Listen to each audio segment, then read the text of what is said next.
Tuscaloosa to frenzy! Firing. Touchdown, Alabama! SEC champions, Alabama, Crimson Tide. We talked about Alabama! Step back three, money! And the Alabama Crimson Tide will roll into the Final Four! You roll Tide.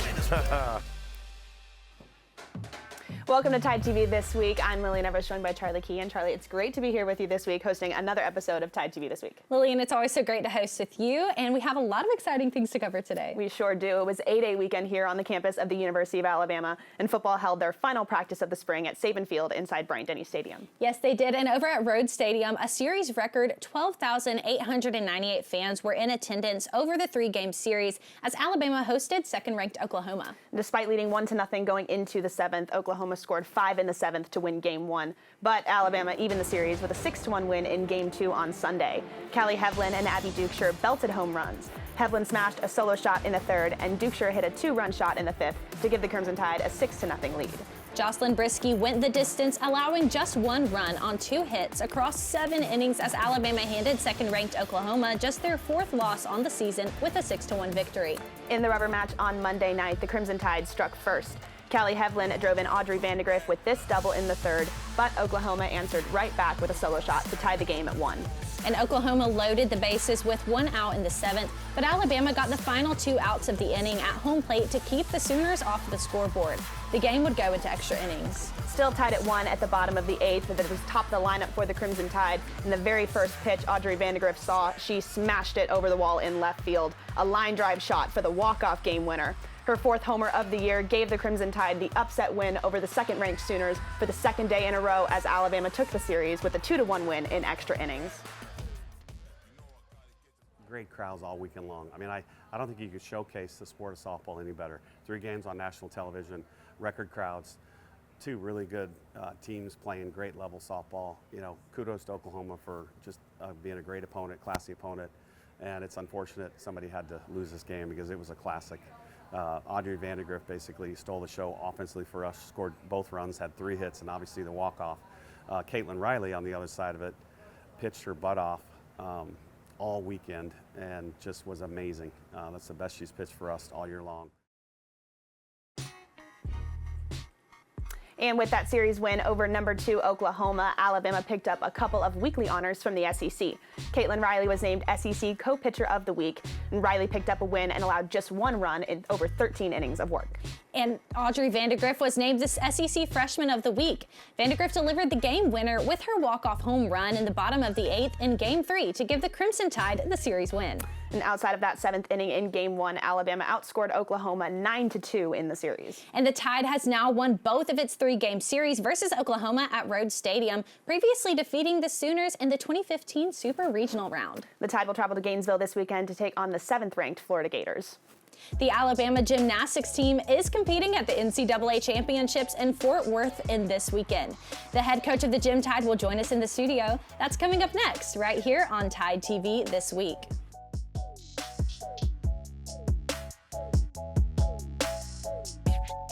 Tide TV This Week is presented by Ford. Visit your local Ford dealer. Proud sponsor of the Crimson Tide, the University of Alabama, where legends are made. In every moment, greatness awaits. For the bold, the visionary, and those ready to take their shot.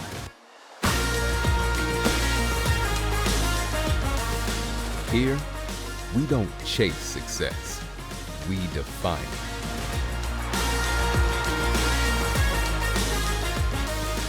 The University of Alabama, where legends are made.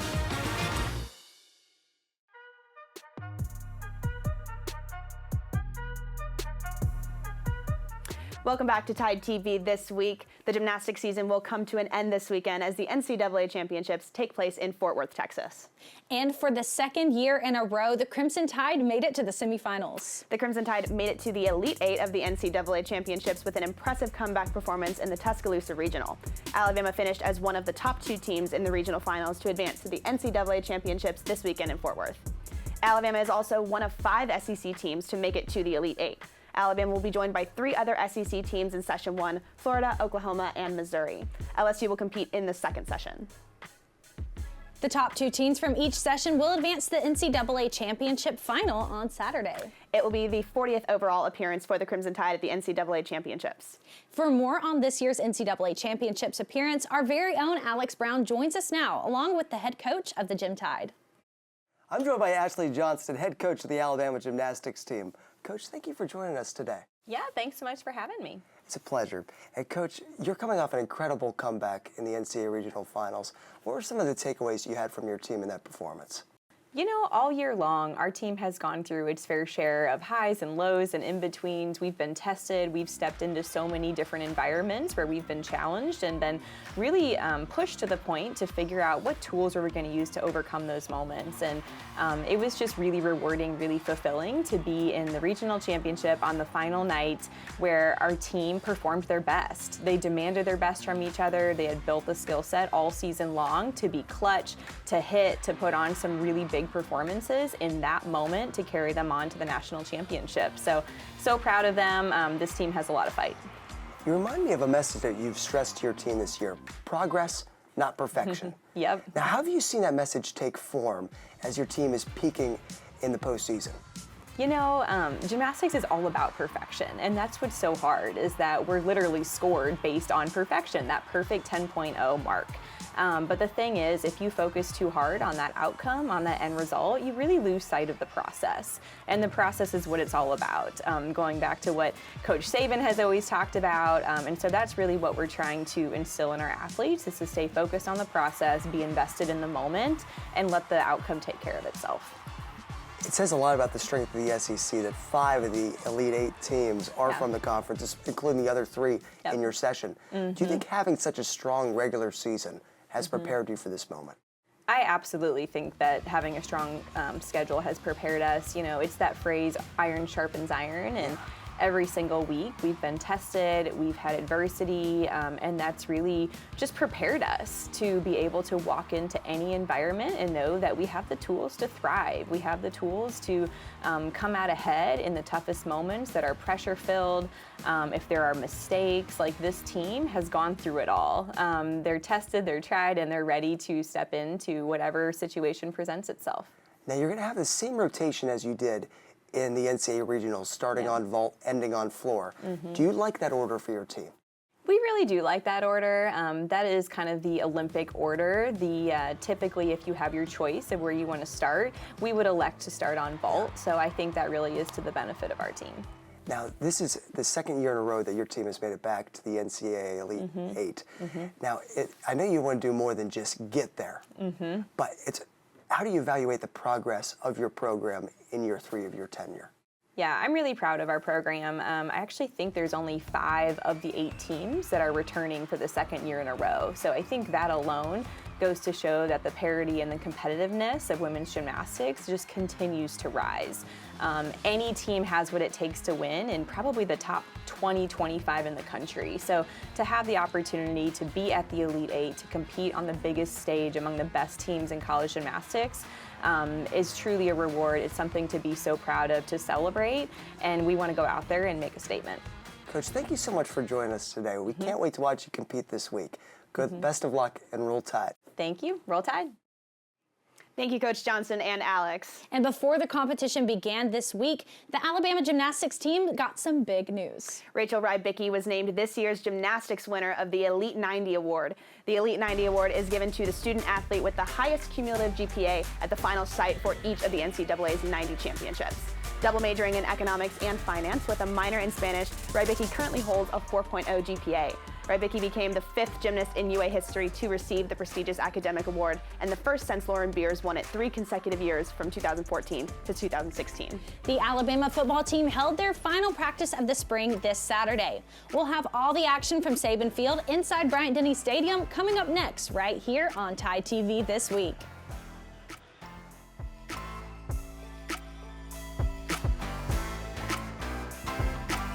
TideTV This Week is presented by the University of Alabama, where legends are made. Ford, visit your local Ford dealer, proud sponsor of the Crimson Tide. college baseball is the best. College baseball in this league is the absolute best of the best because you get the energy, you get the crowd, you get all that. You got 6,000 people in there in that place rocking. That's why you come play college baseball right there.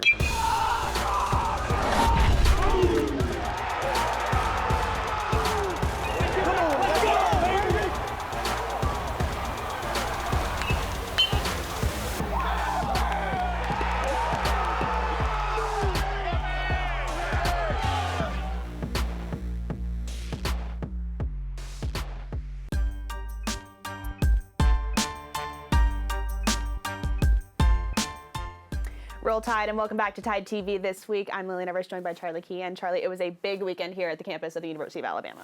Yes, it was, Lillian. Along with the big softball series win for the Alabama softball team, the Alabama football team held their annual A-Day event. A-Day began with the Walk of Champions ceremony at Denny Chimes. 4 players cemented their legacy here at the capstone. Tyler Booker, Deontay Lawson, Jalen Milroe, and Malachi Moore were the 2024 team captains, and they placed their feet and handprints into the cement at Denny Chimes to forever mark their place in Alabama football history. Then it was over to Saban Field at Bryant-Denny Stadium as the Crimson Tide held their 15th and final practice of the spring in front of the Crimson Tide faithful. Coach DeBoer and the Crimson Tide practiced for about 90 minutes, which spanned 19 5-minute periods. And although it was just a practice, there were still some exciting moments, including this play, a double pass from Ty Simpson to wideout Jeremy Bernard. Bernard then threw a strike down the field to a leaping Isaiah Horton for the touchdown. It was a beautiful day this year's A-Day and a great way for the Tide to wrap up the spring practice. Excited about the strides we made. I think there's some depth that's being created in our team. Referred to it kind of maybe as a blessing in disguise that we had so many guys that were out still kind of going back to last season. I think it really, allowed us, forced us, in some ways to get a lot of guys more reps than they maybe would have had. And that's going to help us be a deeper and better team down the road. We had a great spring for us. You're looking obviously for development of young players to get a lot of reps, and that certainly wasn't any different for this spring here at Alabama, and I thought we did a good job getting those guys incorporated both through necessity and opportunity. I thought the guys, we pushed them, worked on some new things and some new parts of the offense, some wrinkles that we're trying to get in, which you do every spring, and I thought for us, the development of that and some of the parts of the system that we're working on, I thought were a huge part of that, and I thought the guys just right away, just their response and commitment is really what you think about when you come to Alabama. It's just you're in a town and a place where this is all that matters and you love it, and that was their commitment level, and I felt like that was something we were able to build off of every day, is just how the guys would show up and work and be excited about the next day of practice, so love that part of it. One of the great advantages, right, is continuity, both coaches, players, and being able to take upon your experiences from a year ago and apply that to how you're going to build your roster and your defense going into our second season here. So the first thing that we wanted to make sure we did is we wanted to continue to build depth that we can trust when it matters most. We wanted to create more negative plays. When you look at some of our measurables and statistics and all those things from last season, there's a lot of great numbers to point towards. But one thing that I thought we missed the mark on was creating negative plays and affecting the quarterback. We wanted to continue to become more and more disciplined in limiting explosive plays and also keep the penalty numbers lower. I think we've got guys that are playing with more discipline, playing within themselves, doing their job, nothing extra, no foolish penalties. I think, in 3 scrimmages that were all over 100 plays that we ran, we only had 5 penalties amongst those 3 scrimmages on defense. And probably the last thing is continuing to bring more people along to understand how to play with offensive recognition. And that ultimately, right, when you get to a 3rd down or a red zone or a 2-minute drive, whatever it may be, right, to have that offensive recognition, to recognize what the offense is getting ready to do and to play with more anticipation. And that now needs to continue to carry into the summertime, and then certainly fall camp, and then you get all those reps right before we open up against Florida State. At the end of the day, if we're playing a football game tomorrow, Ty Simpson would start, and he earned that. Okay, and I know that's the line everybody's looking for, but that is what he earned. Austin Mack made huge strides. Also, available reps were the same, and he did a really good job. He came out and developed. Just was some of the nuances and take care of the football and things like that. Thought Ty showed out a little bit better. And then, honestly, Keelan exceeded my expectations. I think for a young man his age, he never gave into that opportunity. We challenged him with that. Don't give into, I'm a freshman and this and that. And he didn't. There's a lot of great things they've all done. Ty continues to I think move trend upward. I think all of them have really, added to their game. They're all at different spots because Keelan's learning the system. The other two know it better, for sure. And Ty, has been around and, just has done a nice job. I think the trending upward is a big piece of it. Ty's an accurate thrower. There's always going to be balls that every guy wants back, but I think the ability to learn from your mistakes, learn from other people's mistakes, be able to comprehend things, not be overwhelmed. I think that, he's just had more time, but, they're all doing a lot of really good things together as a group. But now I will say, we're not where we need to be at the quarterback position yet. And so, I feel like that exists within our team to have that level be accomplished, but this is part of the process. I shared with our team, we're not where we need to be as a team. I hope we don't ever think that. It's never been that case everywhere I've been, any year I've been a part of, to where you finish spring ball in April and you're like, okay, we're good to go. People ask, are you ready for the season? No, I'm not. We got a lot of work to do between now and August. After practice, the team took part in the Yay Alabama autograph event. Members of Yay Alabama were able to come onto the field and talk with their favorite members of the Crimson Tide. And along with getting to see and chat with their favorite coach and players, fans were also able to snag a lot of autographs from the Crimson Tide football team. Looks like they had a lot of fun, and those lines for Ryan Williams and Coach DeBoer were insane, Lillian. They were. It was just a great day in Bryant-Denny, Charlie, and talk about having a great season would be the 15th ranked Alabama baseball team. Coach Vaughn's squad was in action on Tuesday night at the Joe as the Tide hosted the UAB Blazers. Down 2-1 in the fifth, Brennan Norton put the Tide on top with this two-run shot over the wall in left center to make it 3-2 Crimson Tide. The Blazers tied it up in the seventh, but another homer put Alabama back on top. The designated hitter Garrett Staten sent this one over the wall in right center, giving the Tide the lead back for good. And later in the seventh, Richie Bonamalo Jr. added an insurance run with this double to score Norton. Carson Osmer picked up his 12th save of the season as Alabama got their 30th win on the year with a 5-3 win over UAB on Tuesday night. And with that win, Alabama improved to 11-0 in midweek games for the first time since 1998. It's going to be a good one this weekend as the 15th ranked Crimson Tide traveled to Baton Rouge for a 3-game series against 9th ranked LSU. Coming up next, we have a program first for the Alabama women's basketball team. We'll have that and more coming up next, right here on TideTV This Week. In every moment, greatness awaits. For the bold, the visionary, and those ready to take their shot.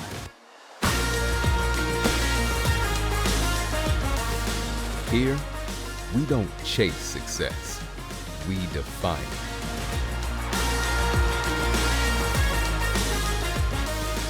The University of Alabama, where legends are made. With the 9th pick in the 2025 WNBA Draft, the Los Angeles Sparks select Sarah Ashley Barker, University of Alabama.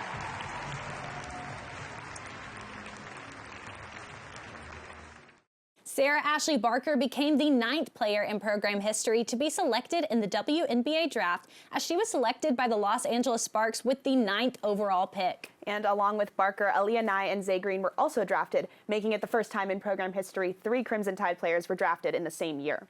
Alabama had a player selected in all 3 rounds. After Barker was selected in the first round, Aaliyah Nye was the first pick of the second round at 13 overall by the Las Vegas Aces. Zay Green was the 3rd Alabama player drafted, as she was chosen by the Washington Mystics with the 32nd overall selection. What a great night to cap off a great year for the Alabama women's basketball team. Roll Tide to that, and it was also a great weekend for the Alabama track and field team as they held their only home meet of the season with the Crimson Tide Invitational. Alabama racked up 7 top 5 finishes on opening day of the meet on Friday. The Crimson Tide men captured 2 event titles. R.J. Decker won the hammer event title, and Alabama swept the top 3 spots in the discus event.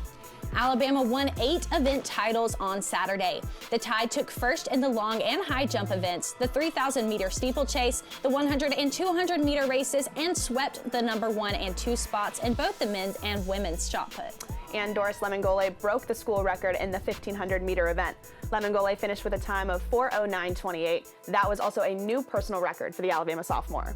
The Alabama men's golf team did not have to travel far this week as Jay Sewell's group competed at the Old Waverly Collegiate Championship in West Point, Mississippi. The 15th-ranked Crimson Tide finished runner-up for the 3rd time in their past 5 tournaments with a team score of 6 under par over the 3-day tournament.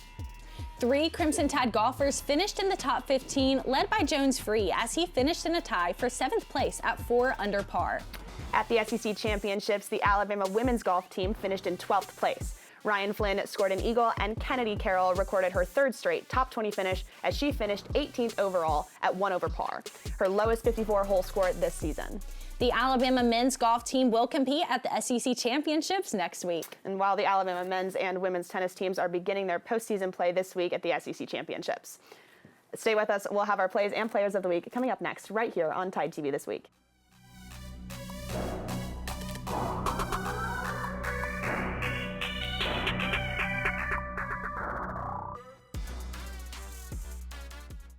College baseball is the best. College baseball in this league is the absolute best of the best because you get the energy, you get the crowd, you get all that.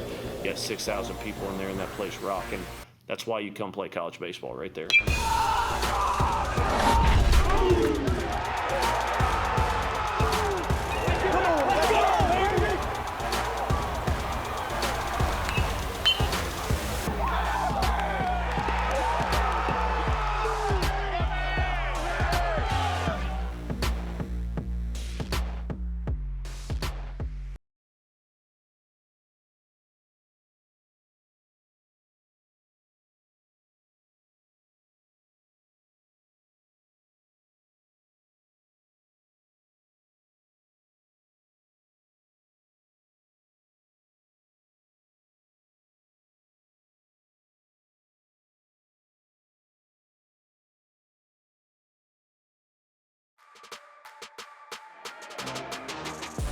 Fowler comes in, and Bryce Fowler makes an incredible catch.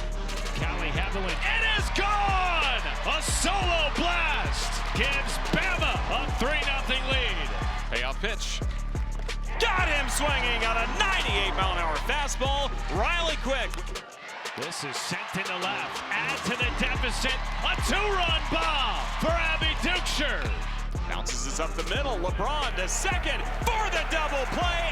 Alabama keeps the lead. Pickering to the right side. Dukeshire comes home, and the throw is in time at the plate. To Riley. She flips to home, and Bama gets out of the bases loaded jam in the 7th. Flies to deep right field. This one's going to carry. This one is gone. And the DH, Garrett Staton, has once again given Alabama the lead. Vandegrift into left field, headed towards the wall. It's gone! Walk-off in the 8th. And Bama takes the series from Oklahoma. Those were our ATI plays of the week. Now let's take a look at our players of the week, brought to you by Legacy of Hope. And with that big series win over number 2 Oklahoma, we start with a couple of SEC players of the week. Caitlin Riley allowed just 1 run over 13 2/3 innings in the series win over 2nd-ranked Oklahoma. Riley threw a complete game win in Monday's extra inning victory. The 8 innings pitched is a career high for the senior, and her 5 strikeouts tied her season high. Audrey Vandegrift batted .400 in that series win and also stole her NCAA leading 46th stolen base of the season. Vandegrift scored both of the Crimson Tide's runs in the 2-1 win in Game 3, including the game-winning walk-off home run in the bottom of the 8th. On the final day of the Crimson Tide Invitational, Doris Lemangole broke the 1,500-meter school record. Lemangole finished with a time of 4:09.28. It was also a new personal record for the 2-time national champion. And add another national championship to the trophy cases here in Titletown, and this win was extra sweet. The Alabama men's wheelchair tennis team defeated Auburn to capture the National Wheelchair Tennis Championship. It's the team's 9th national title. Congratulations to our Legacy of Hope Players of the Week and to the Alabama men's wheelchair tennis team. You have to love that win over Auburn for the national championship. Yes, you do. And next week will be our final show of the spring. We hope you'll tune in because we'll take a look back at some of our favorite moments of this past school year, and we'll also have some of our images of the year. You don't want to miss that. Thanks for joining us this week, and we hope to see you back here one more time this spring for another episode of Tide TV This Week. Have a great weekend, everyone. Roll Tide. Roll Tide.